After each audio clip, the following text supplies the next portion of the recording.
Hey merfolk! So today I think I'm going to do a look using warm reddish colors. Are you tired of warm reddish colors? Because I'm not. I'm sorry. I've already moisturized thoroughly because my skin has been producing absolutely no oil. And now I'm moving on to foundation. I'm going to use my EX1 Invisiwear. I'm going to mix two shades together because I do not have the right foundation shade, and if I mix 2.0 and 3.5 I get the absolute perfect match for me. I'm not going to use a lot of foundation at all. This is enough for me to cover my whole face. So I'm going to mix those two shades together. Actually, I think it came off a little bit darker than it was supposed to, but that's fine. Now I'm taking my Zoeva defined buffer brush. It's the 103, and I'm just blending all of that in. So this is an old pimple, and it has been here just chilling for the past month and a half. I barely have any blemishes, but when I do, they just stay forever. I have to say that I messed with it yesterday because I was really annoyed. That's why it's looking a little bit red. I shouldn't have, but I did. But it shouldn't be here at this point. It should not be here. I'm not going to conceal my under eyes just yet, but I'm going to conceal the rest of my face. I'm using my Dermacol makeup cover, just a very tiny amount on my brush.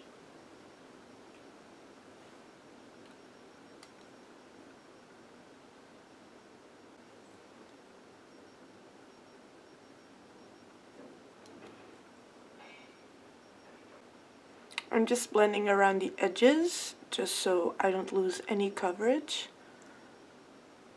I'm going to skip my eyebrows for now, and I'm going to move on to the eyes. I'm going to start by using Plume by MAC. This one has been long discontinued, but you can easily find a blush shade that is very similar to this. You can also use something like Make It Geek Peach Smoothie. I believe that it's similar, but it's a little bit more orangey, peachy, maybe a little bit lighter as well. I'm taking it on a quite big fluffy brush. This is the 134 from Zoeva. It's the Luxe powder brush. And this is going to be my transition. I'm using this brush because I want to keep it very soft, and this is a fast way to achieve a very smoked out, subtle wash of color.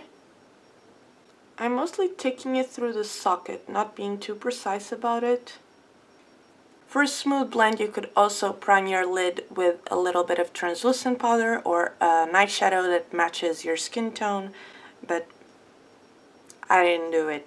Now I'm taking a smaller blending brush with the same eyeshadow. This is a 228 Luxe Crease brush by Zoeva. I'm doing the same thing, just a little bit more precise.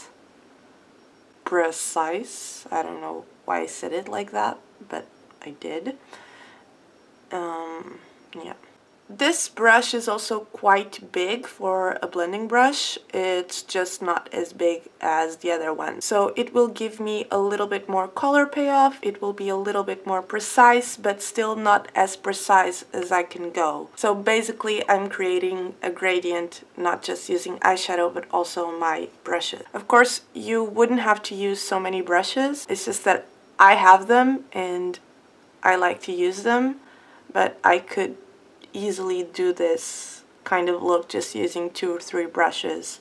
It would be no problem at all. Maybe someday I will do a tutorial using only one brush. I think that could be interesting because you really don't have to have all of this stuff unless it's like a special interest of yours and you really want to spend extra money on makeup, because you really don't have to. I'm moving on to a deeper, more reddish shade now. This is Ember by Neve Cosmetics. This one has more of a sheen running through it, but it still comes off as mostly matte on the eyelid. And I'm using the same brush for this because again I want to keep everything very smoky. I'm focusing it mostly on the outer corner, but I'm also going to bring some of it into the inner corner. I'm just not packing it on so much, so it's not going to be as intense. You can always go back with that bigger blending brush and just go over the edges to make it look really soft. The basic rule of achieving a very soft blend is going in with very light layers of eyeshadow and building up the color that way. I think I'm going to go with one of the Inglot body sparkles, and I want it to go very intense on the lid, so I'm going to use a creamy base, and surprise surprise, that will be the KIKO Long Lasting Stick eyeshadow in number 37. So I'm going to take this all over the lid. I'm using a Real Techniques base shadow brush just to help it blend. I'm also taking it all around the inner corner of the eye and I guess underneath the eye as well. Now I'm going to move on to the outer corner. Now I'm going to start deepening that outer corner using Bitten by Makeup Geek and a Luxe Petite Crease brush by Zoeva. This is a 231. So I'm taking this on my brush and I'm going to start stamping it on the outer corner, like so, and bringing it into the socket, creating kind of a V shape, the outer V. I'm also going to take it under the lower lash line, also only on the outer corner, and bringing it out. I'm going back in with the brush where I had that reddish shade before, and I'm going to help it blend. And keep packing on eyeshadow until you're happy with the intensity. I'm also going to take some of this just above the eyelid on the inner part of the socket, and again take my bigger fluffy brush with the reddish shade on it and help it blend out.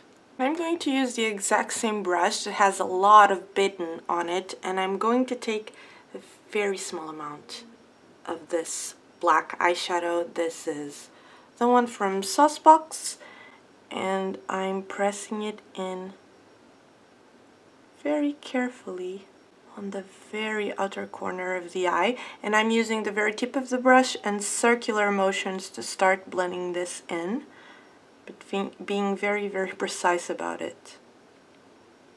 I'm also going to take that from underneath the lower lashes and bring it up, because it really makes it easy for you to create that outer V shape and lift the eyes up.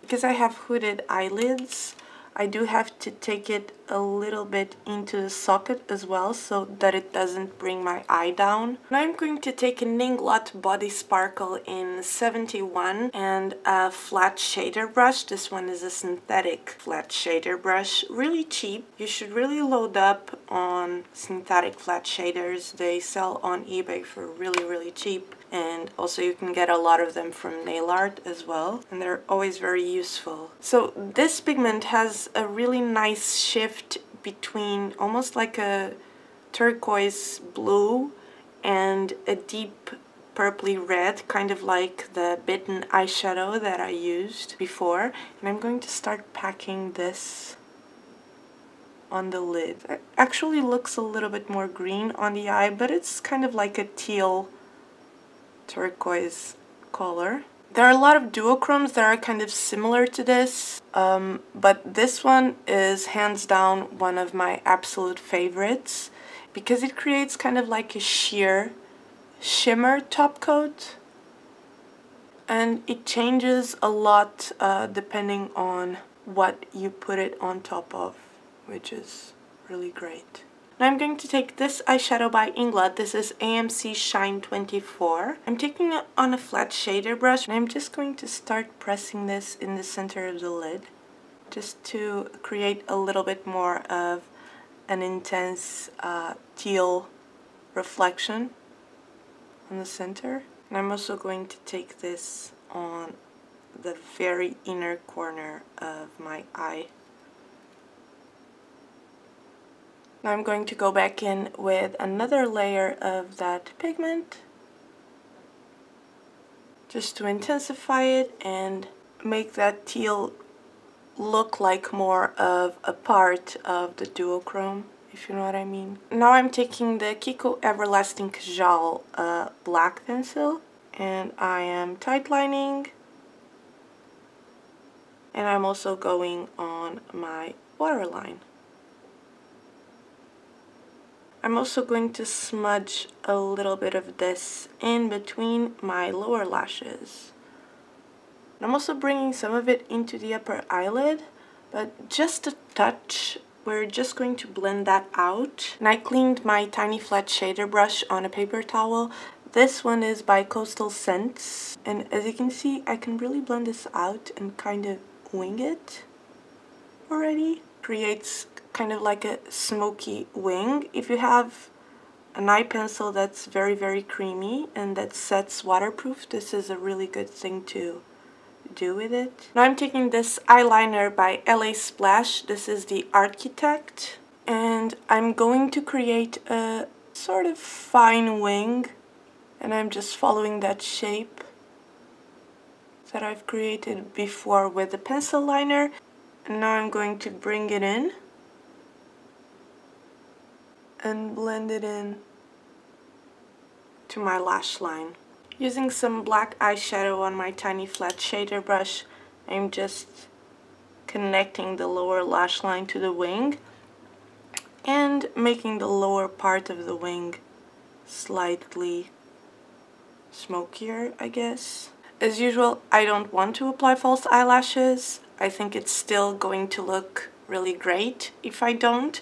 But if you want to, go ahead and do it. I am going to apply some KIKO Volumize mascara and some Too Faced Better Than Sex mascara. I'm going to layer the two. I can't find my eyelash curler, so I'm not curling my eyelashes. But if you want to do that again, go right ahead. I feel like when I layer these two mascaras, my eyelashes look a little bit more separated, which I like. Probably because the other mascara is very wet. Now I'm going to do my eyebrows using my Anastasia Dipbrow pomade in Granite. And I'm just flicking some hairs in using my Zoeva wing liner brush. I'm making them quite dark today because I've noticed that they always look better in pictures if I do more of an opaque layer where I don't have any hair. If I make them looking very fluttery and sheer on the tail area, they always look very washed out and with a little bit of a weird texture on camera, and I don't really understand why. For my under eyes, I'm going to take my Studio Finish Concealer Duo from MAC. It's the NW20 W10 one, and I'm going to mix the two shades together.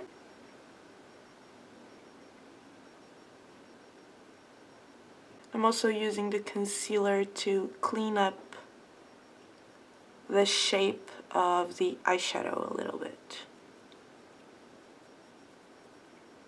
For my highlight, I'm going to use my Pat McGrath Skin Fetish in Nude. I'm going to use the highlighting stick and then pop some of the pigment on top. I like to take my highlighting stick on my middle finger, and I am not flipping you off. This is just the finger that works for me. I am sorry. So I'm just dabbing this on the tops of my cheekbones. I'm also going to take whatever's left on my finger just on my brow bone. Now I'm going to take the brush that came in the kit. It's a little bit dirty, but nothing comes off on my hand, so good enough. And I'm going into the pigment. And I'm just brushing that on top and very loosely. So it's going to grab more where I've applied the cream highlight, and it's going to give more of a halo effect on wherever else I'm applying it. I'm talking out of my ass here. I just think that this method works. I don't really know how to explain it, but works for me. For the center of my face, I'm using just a stick highlighter.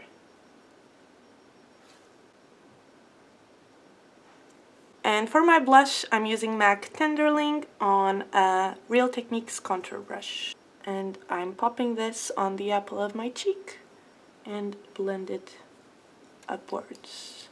To add a little bit of a pop of an extra highlight, I'm going to use theBalm's Mary-Lou Manizer. I'm not a huge fan of this product. I feel like it's a little bit too textured, probably because it's so opaque and very eyeshadow-y, which I don't find particularly exciting. And it's also very yellow on my skin tone, which is not ideal. But since I am using a highlighter that is so pinky, I really want to neutralize it a bit just on the very top of the cheekbone. I'm using a Luxe Face Focus brush from Zoeva and going just on the very top of my cheek. Taking my other brush with a little bit of that pinky highlight on it. I'm taking my RCMA No Color Powder on a Shueisha 14H brush. I'm just going to take it wherever I feel like I am a bit too shiny. On my forehead, sides of the nose, and around the mouth. And also where I have applied my concealer earlier. Just to set that.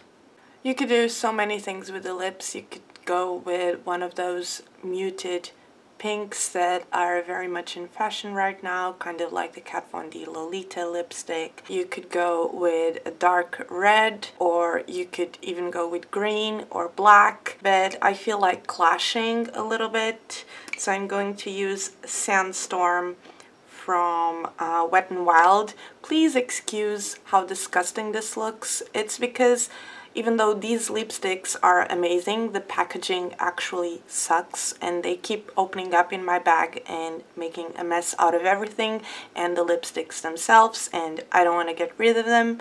They're very cheap. Maybe that's why the packaging sucks so bad. I don't know, I really like this nude, and I think it will look a little bit more interesting and different than just going with something that completely matches. I'm going to start by using a lip liner. This is Oak by MAC, and I'm overdrawing my Cupid's bow as usual.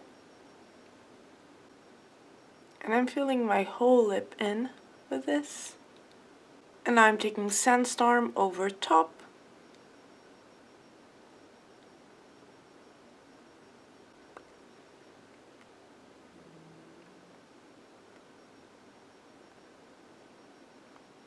I'm actually taking another lip pencil. This is KIKO Precision Lip Pencil in 314.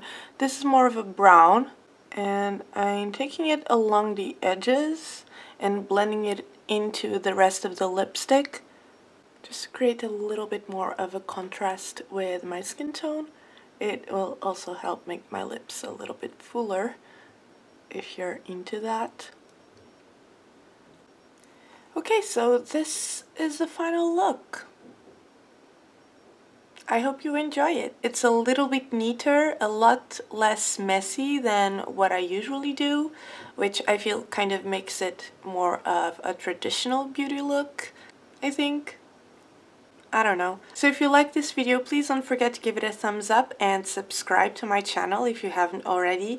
Also, leave a comment down below because, as you know, those always make me really happy. There will be a list of every single product used in this tutorial in the description box, as well as links to all of my social media if you'd like to follow me there. And yeah, thank you so much for watching. I hope you're having a great day, and I will see you next time.